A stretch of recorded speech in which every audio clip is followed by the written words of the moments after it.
Eu creio que isso é um caso também muito comum entre casais. Um pode acabar matando praticamente a autoestima e emocionalmente o seu cônjuge. E diante de Deus nós somos responsáveis pela saúde não só física do nosso cônjuge ou dos nossos familiares, mas a saúde emocional delas também, né? Então tudo isso se encaixaria dentro desse mandamento, não matarás. Com certeza. Interessante. Isso dá como é que se diz, amplia, expande o mandamento bastante para nós. Então que o quebrar do mandamento pode iniciar já no meu coração. E eu, como resultado, nunca chegou ao ato de matar, mas já matei no coração. E as pessoas, às vezes, olham para esse mandamento e dizem assim, em termos de, não matarás, em termos de aborto, por exemplo, será que neste mandamento existe essa proibição do aborto? Que é um assunto bem, como é que se diz, controversial hoje em dia, né? Mas será que existe uma aplicação aqui deste mandamento? Olha, eu gostaria de chamar a atenção para um texto em Jeremias, no capítulo 1.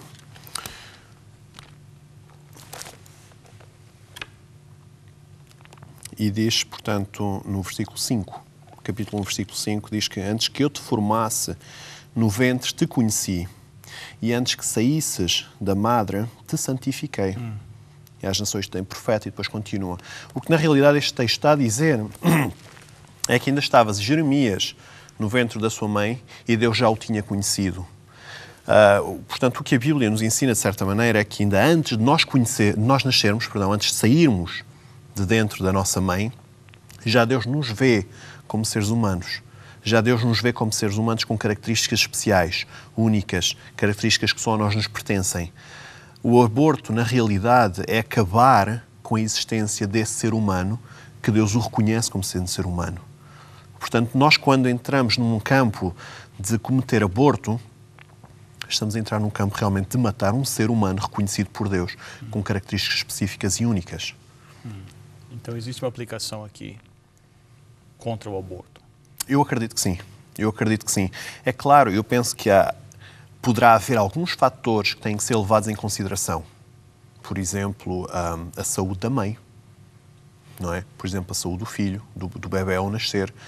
Poderá haver alguns fatores, mas o aborto nunca deve ser usado para esconder uma gravidez que não foi planeada, preparada, que não foi pensada, que foi acidental, entre aspas, porque nós estamos a lidar com algo que é respeitado e que também é criado por Deus. Isso entra num ponto interessante. Alguém me fez uma pergunta esses tempos sobre a questão do uso de anticoncepcionais. E é óbvio que nós somos orientados e deveríamos controlar a família. E o que normalmente ocorre é que quem mais condições teria de ter filhos, menos filhos tem. Certo. E quem menos condições tem, mais filhos acaba gerando. E nós deveríamos controlar a nossa família. Agora, os métodos contraceptivos que são abortivos depois de já ter sido fecundado o óvulo deveriam ser evitados e usados aqueles que evitam, no caso, a gravidez antes que já ocorra isso. E entre eles você tem a pílula do dia seguinte e algumas formas. Exatamente. Ok. E outro assunto hoje que está sendo discutido bastante também, que quem sabe se encaixa aqui, é o, não sei como é que se pronuncia bem em português, mas em inglês é euthanasia. Eutanásia. Que, pelo menos o argumento a favor diz que as pessoas deviam ter controle da sua vida, e se a pessoa quer morrer com dignidade, devia ter direito a fazer isso. Será que esse elemento se encaixa aqui neste... Eu acho que tem tudo a ver com esse texto. Eu acho que, se nós pensarmos, o autor deste livro foi Deus. Ele inspirou profetas, inspirou pessoas para escreverem este livro. Deus decide que palavras é que vão, o que é que entra e o que é que sai. E o autor da nossa vida é Deus também. Deus criou, na sua obra suprema de criação, criou o homem. Algo especial, com características únicas que nenhum dos outros animais, nenhum dos outros aspectos da criação tem. É como a sua obra-prima. E eu acredito que Deus reservou para si o que nós chamamos o copyright. Não é? Tem os direitos de autor. E se nós tentamos alterar isso, nós estamos a fugir ao plano original de Deus.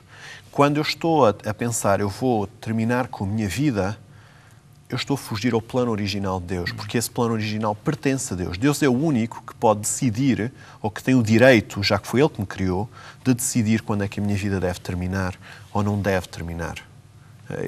Eu entendo que as palavras podem ser duras de ouvir, principalmente para quem está em sofrimento, em hospital, pode ser difícil.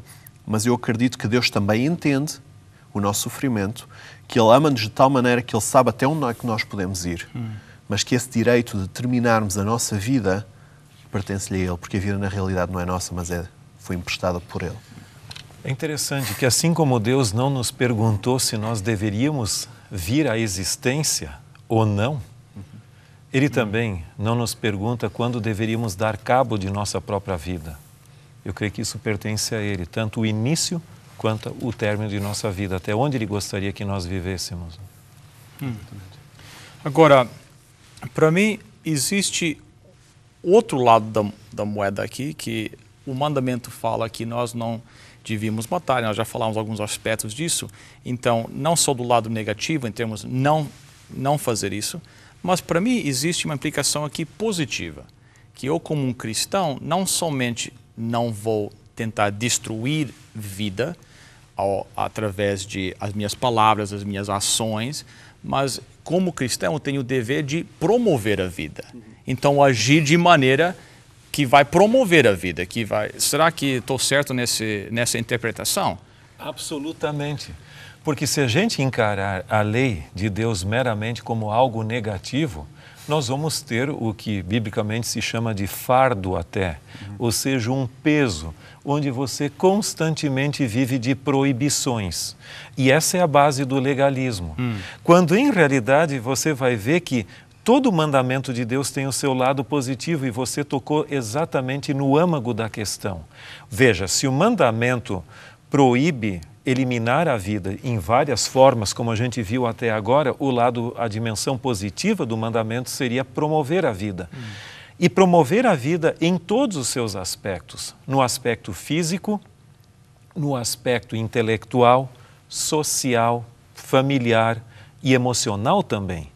Então, nesse sentido, eu deveria consumir, em termos de alimentação, tudo que de melhor existe disponível para mim.